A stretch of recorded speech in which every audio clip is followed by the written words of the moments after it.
She fought World War II from the inside, cracking codes and keeping secrets.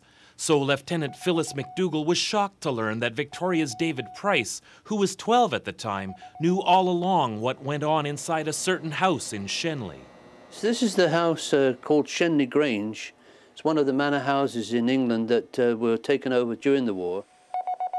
You could not calculate the number of lives that would have been saved based on the information that was passing through her hands to the Canadian divisional commanders. In September 1943, after liberating Sicily, Allied forces fought their way across Italy. Veterans Affairs Canada says that after 20 months of fighting, Canadian troops suffered 25,000 casualties. Nearly 6,000 were killed. Phyllis was decoding and encapsulating the messages that were passing between the German units. British forces used country estates like Shenley Manor as listening posts. Relatively safe from German bombs, men and women of the Signal Corps led secret lives among the villagers. When I think back, I was astounded that they never had any guards on this place because us kids used to roam all around it. Price, a retired military man himself, recalls seeing radio antennas and motorcycle dispatches coming and going from the house. If I had been a spy, a German spy, I guess I would have quizzed the kids. David says his mother invited service personnel over for dinners. They never talked about their work, and it would be nearly 60 years before he would tell Phyllis what he knew. And she may have been one of the ones that came to my house, but I don't remember. We knew the regiments fairly well. We knew, you know, and they were all Royal Corps of Signals that were in the village. And as a 12-year-old, you'd be pretty, you know, interested in what was going on, and you'd put two together. Daughter Margaret says that after the war, Phyllis married Canadian Mike McDougall, a dispatch rider she met in Shenley.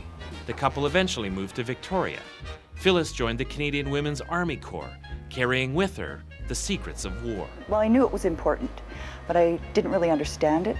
She never really told us much about that. She kept that very, very secret. The McDougalls ended their careers in the Army Reserves, and Phyllis became one of the first women to receive the Order of Military Merit.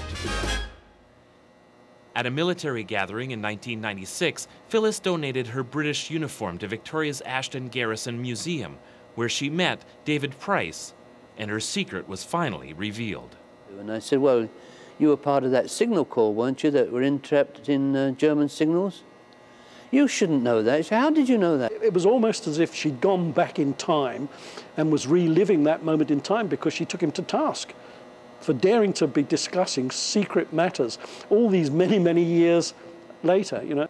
And I later explained to her that as a kid we used to play around the Grange, so we knew.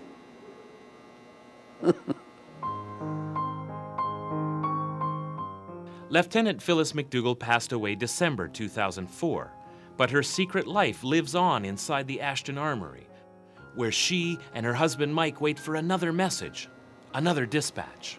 I think she liked being in a man's world. I think that really kind of gave her a thrill. Intelligence can make the difference between winning the war and not winning the war, and how well you win it, and how much the cost. And Lieutenant Phyllis McDougall did help win the war. Major Brown calls her a hero. In Victoria, for The Daily, I'm Paul Beilstein, only on Shaw.